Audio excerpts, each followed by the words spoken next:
अस्सलाम वालेकुम स्टूडेंट्स।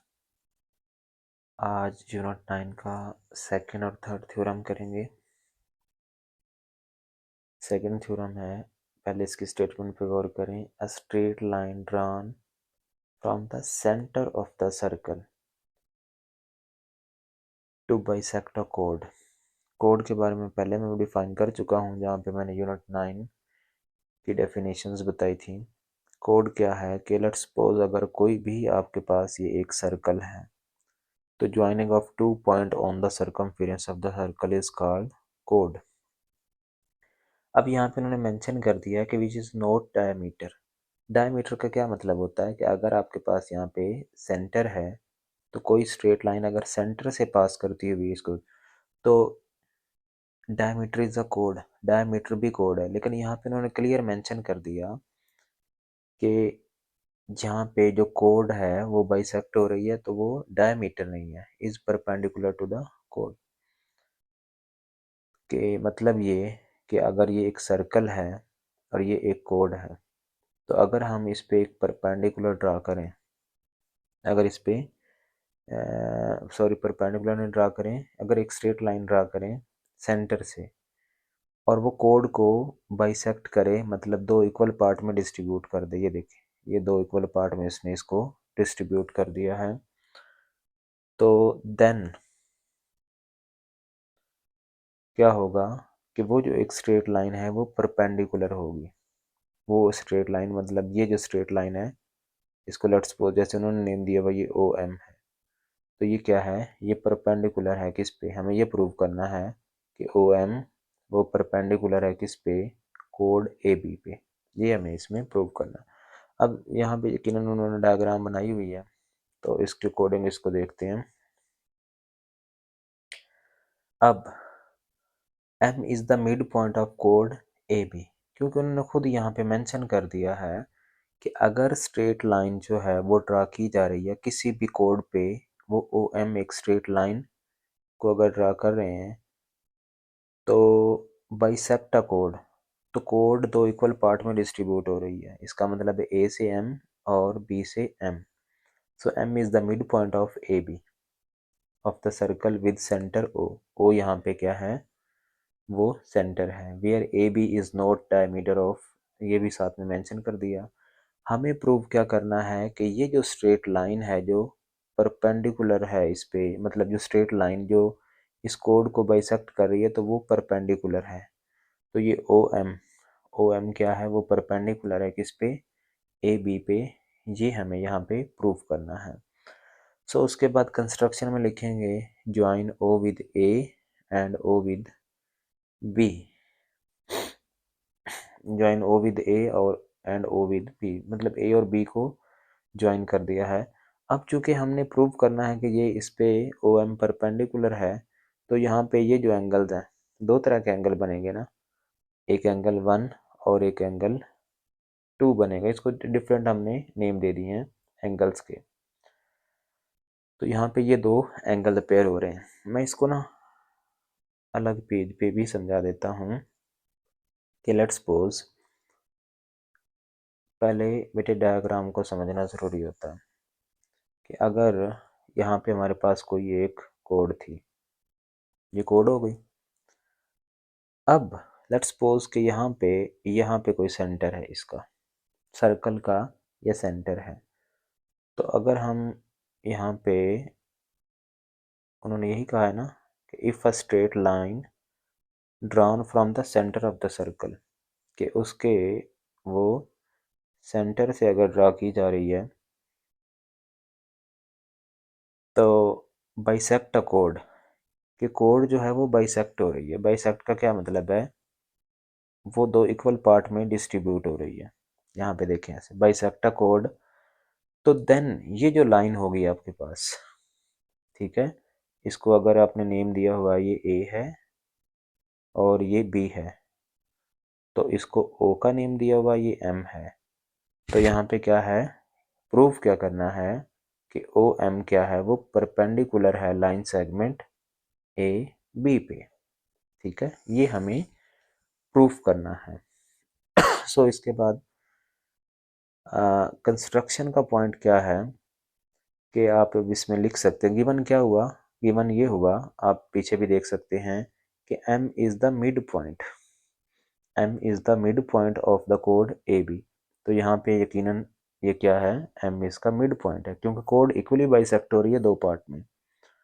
और फिर प्रूफ क्या करना है, वो ये प्रूफ करना है कि ओ एम परपेंडिकुलर है किस पे, ए बी पे। और जो फिर क्या कर दिया, join O with A and O with B, या मैं ऐसे प्रॉपर वे में भी ऐसे कर लेता हूँ, ज्वाइन ओ विद ए, इसको यहाँ पे ए के साथ ज्वाइन कर दिया और इसको बी के साथ भी ज्वाइन कर दिया यहाँ पे। तो चलें इसको आप देख लीजिएगा, ऐसे थोड़ा बहुत अगर फ़र्क कहीं पे आ रहा। तो यहाँ पे फिर दो एंगल्स अपेयर हो रहे हैं। यहाँ पे अब हमें प्रूव ये करना है कि यहाँ पे जो एंगल 1 बन रहा है, ये एंगल 1 और एंगल 2, ये दोनों ही 90 हैं। परपेंडिकुलर प्रूव करना है ना बेटा, ये देखिए ज़रा, परपेंडिकुलर टू द कोड, ये कोड पे परपेंडिकुलर हैं तो एंगल 90 हमें प्रूव करने हैं। तब ज़रा गौर करें, दो तरह की ट्रायंगल अपेयर हो रही हैं। एक ट्रायंगल ये है, ये आ गई ए, यहाँ पे एम और यहाँ पे ओ है, एक ट्रायंगल ये अपेयर हो रही है। और एक दूसरी ट्रायंगल वो कुछ ऐसी अपेयर हो रही है, इसको अब हम देख सकते हैं, ये एम है, ये बी है और यहाँ पे भी ओ है। ये दो ट्रायंगल हैं, एक ये ट्रायंगल है ऐसी, दूसरी ट्रायंगल कुछ ऐसी अपेयर हो रही है। सो ये दो ट्रायंगल्स आ गई हमारे पास, O A M and O B M. तो वन बाय वन अब आप इसको डिस्कस करते हैं। मैं दोबारा एक बार यहाँ पे बना देता हूँ, ये देखें, एक ट्रायंगल ये बन रही है, मतलब यहाँ पे ओ एम और यहाँ पे ए है, तो ये इसको नेम दे दिया जा रहा है ओ ए एम का। ये दोनों एक दूसरे के कोरस्पोंडिंग हैं, आमने सामने हैं। दूसरी ट्रायंगल कुछ ऐसी बन रही है, वो है ओ एम और यहाँ पे है बी है, ये बन रही है। अब मैं इसको कोशिश करूँगा रेज नहीं करूँ, यहाँ पे बी है। चलें अब ज़रा देखें इसमें कि इसमें ओ ए, ये देखें ये ओ ए है, ये ओ ए, ये इक्वल है ओ बी के, ओ ए इक्वल टू ओ बी। तो ये रेडियाई हैं किसके, सेम सर्कल के, radii of the same circle के, एक ही सर्कल के ये क्या है, दोनों रेडियस है। मोर देन वन हो तो उनको रेडियाई बोलते हैं। फिर इसमें जो ए से एम डिस्टेंस है और बी से एम डिस्टेंस है, ये क्या है, यकीनन है, यकीनन हमारा, क्योंकि हम कह चुके हैं ना कि एम, यहाँ पे एम क्या है, वो इसका मिड पॉइंट है।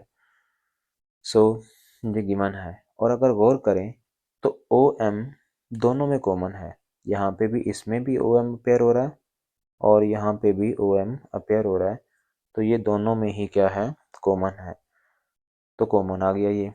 अब हम वन बाय वन इसको अगर डिस्कस करें तो ओ ए ओ बी के इक्वल था, इसका मतलब है एक साइड दूसरी साइड के इक्वल है। इसी तरह से ए से एम बी से एम ये भी क्या था, इक्वल था। तीसरी साइड ओ एम वो दोनों में कॉमन था, तो तीसरी, तो तीनों साइड जो हैं वो क्या है, इक्वल प्रूफ। तभी हम यहाँ पे side side side postulate use कर रहे हैं। आपको याद होगा 9 क्लास में हमने साइड साइड साइड पोस्टुलेट कैसे पढ़ा था, in the correspondence of two triangles if three sides of the one triangle are equal या congruent to the other sides, three sides of the other triangles, then both triangles are congruent। कि अगर दो triangles की sides एक दूसरे के congruent होंगी, equal होंगी, तो ओवरऑल हम दोनों ट्रायंगल्स को भी क्या कहेंगे कि वो एक दूसरे के क्या हैं, वो congruent हैं। सो ये तो हमने कह दिया कि ये कॉन्ग्रुएंट है।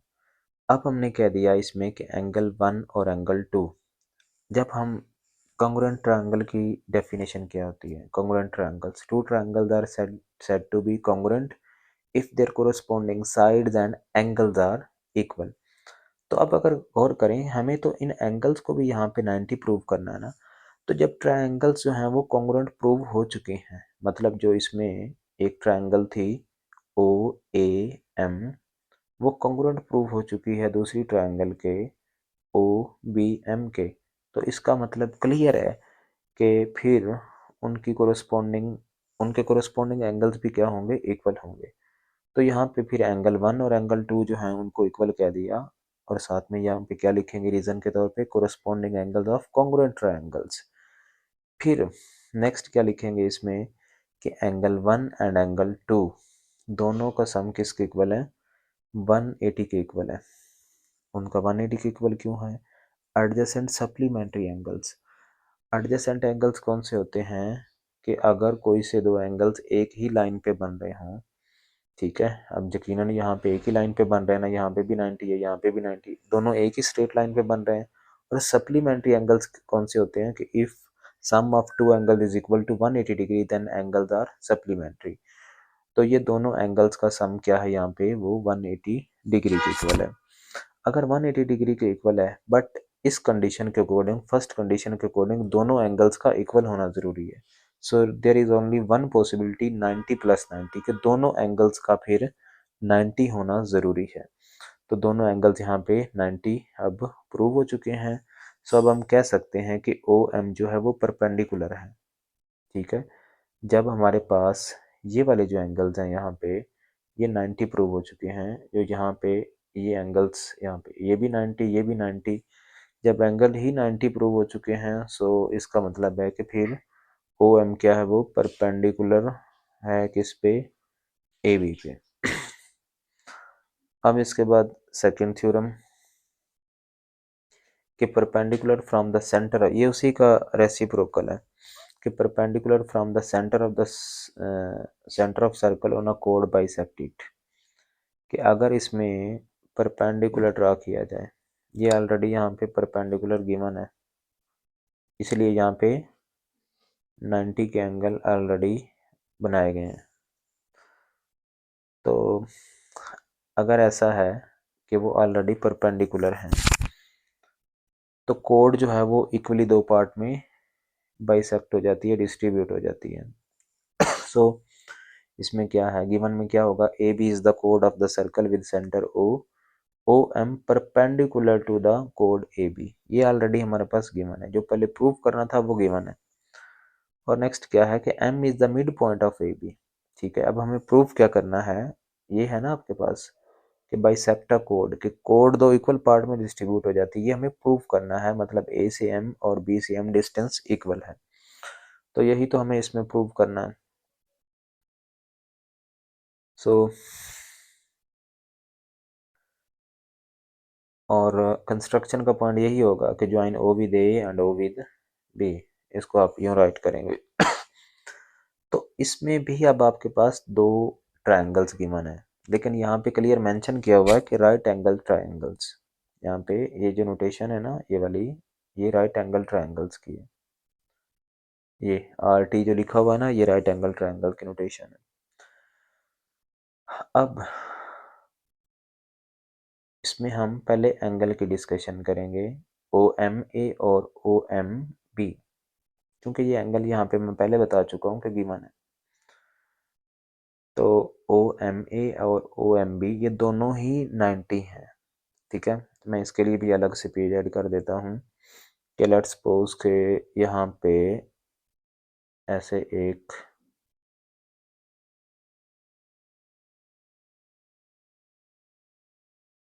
ये गिवन है।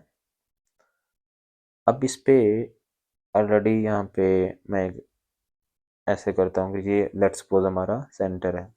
अब इससे अगर हम स्ट्रेट लाइन यहाँ पे ड्रा करें, तो यहाँ पे भी एंगल क्या है?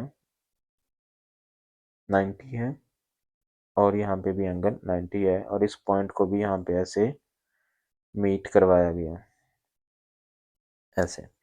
और ये ए है, ये क्या है, बी है, और ये ओ है, और ये बिल्कुल पहले के जैसी डायग्राम हो गई, ये एम है। सो अब इस पे अगर गौर करें तो एंगल तो एम पे बन रहा है, मतलब दो ट्रायंगल जो हमारे पास है ना, मैं ये होती है एंगल की नोटेशन, ये एंगल की नोटेशन है, angle O M A, O M A, ठीक है। तो एंगल बन किस पे रहा है, एंगल एम पे बन रहा है, ठीक है। वो इक्वल है किस पे, ये भी एंगल की नोटेशन है, O M B, O M और साथ में है बी है, यहाँ पे भी एंगल किस पे बन रहा है, एम पे बन रहा है, ठीक है। और ये साथ में क्लियर मेंशन है कि जो ओ एम ए पे एंगल बन रहा है ना, तो उसके लिए इस एंगल की बात हो रही है। जो ओ एम बी पे बन रहा है, तो चूंकि उसके लिए ट्रायंगल ये वाली यूज हो रही है, ये वाली, सो अब जो एंगल बन रहा है वो यहाँ पे एम, क्योंकि एम तो ये पॉइंट है ना आपका, तो उसके दोनों तरफ एंगल्स बन रहे हैं, इस बात को आपने यहाँ पे माइंड में रखना है। तो जो ओ एम ए पे बन रहा है और एम, तो दोनों ही एंगल कितने हैं, वो 90 के हैं। तो यहाँ पे ये हो गया 90, ये गिवन है ऑलरेडी, यहाँ पे देख लें गिवन है।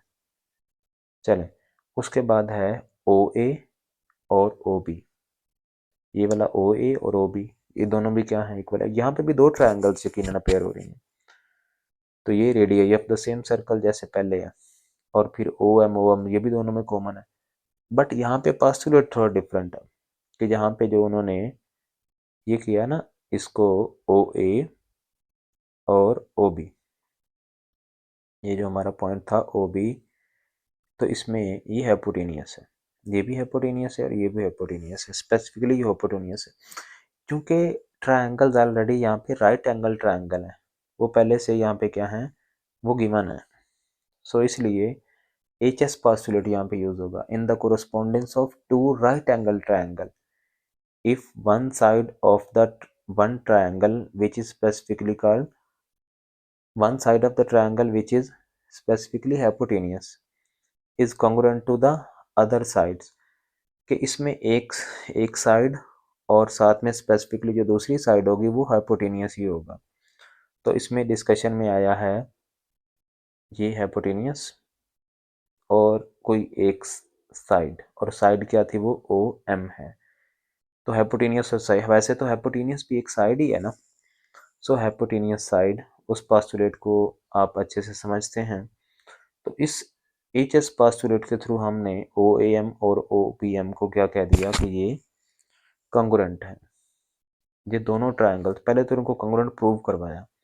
जब वो कॉन्ग्रुएंट प्रूव हो चुकी, तो उसके बाद अब हम क्या कह सकते हैं, हमें तो ये प्रूव करना था ना कि अगर परपेंडिकुलर ड्रा किया जाए सेंटर से सर्कल उससे कोड पे, तो कोड दो इक्वल पार्ट में डिस्ट्रीब्यूट हो जाती है, वो बाइसेक्ट हो जाती है दो इक्वल पार्ट में। तो अब हम कह सकते हैं कि फिर अगर दोनों ट्रायंगल्स इक्वल हैं इन द, ये कहते हैं ना इसमें कि कॉन्ग्रुएंट ट्रायंगल की ये डेफिनेशन है, two triangles are said to be congruent if their corresponding sides and corresponding angles are equal.